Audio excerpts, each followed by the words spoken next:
Hello. The Honorable Reverend Jay.Presto here.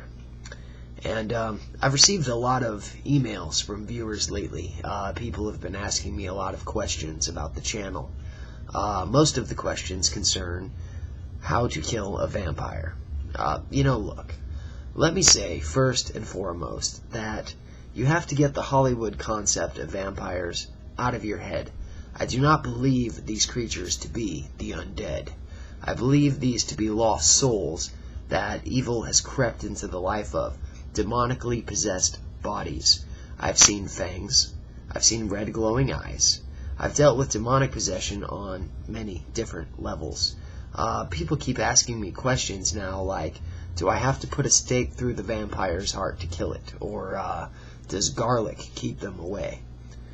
I'll address these questions as seriously as I possibly can. First of all, these are human beings, demonically possessed or not. So, yes, a stake through the heart would kill a vampire, much the way a stake through the heart would kill anything living. Me, you, a dog, a cat, anything. If you drive, a large piece of wood into its heart, it's going to die.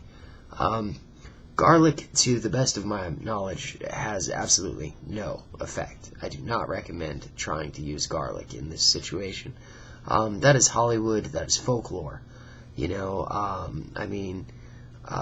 really do not recommend killing a vampire if you happen to encounter it, unless your life is at stake or someone else's life is at stake. What I try to do as an ordained minister is I try to drive the demon out of the person it has taken possession of. Demonic and evil forces will prey upon the weak and the faithless. The best way to fight evil is with the polar opposite, good. You fight evil by the word of God, prayer, holy water, tools of this nature. When my assistance is requested, I come prepared to take a life, if necessary, if only to save my own life or someone else's. Demonically possessed people can acquire superhuman traits.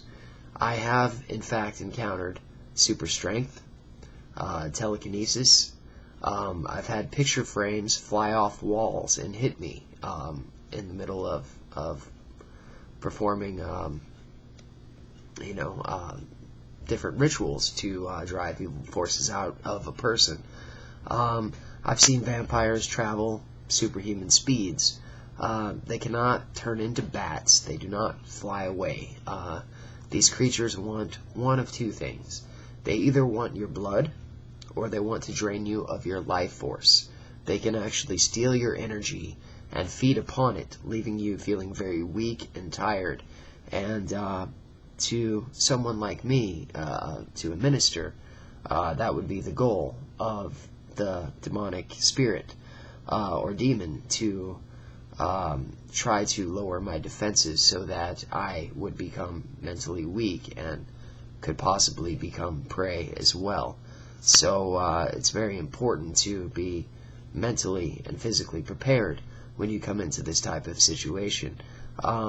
It's a mental attack more than a physical attack most of the time. So please do not start sharpening stakes and such. The person's soul can be saved most times. So there's no reason to go out and start an angry mob and start killing things that you think are vampires. Basically, I do what I do because these things really are still not acknowledged by the church. The fact that these types of creatures exist is still not something that religion wants to deal with. Most religious figures, pastors, priests, things of this nature, require a lot of proof before they will get involved. That's why I've taken the stance that I have. I do not preach. I am not a pastor of a church. I simply am someone that people call upon when they don't know who else to turn to, because I very much acknowledge that these things exist, and I go out of my way.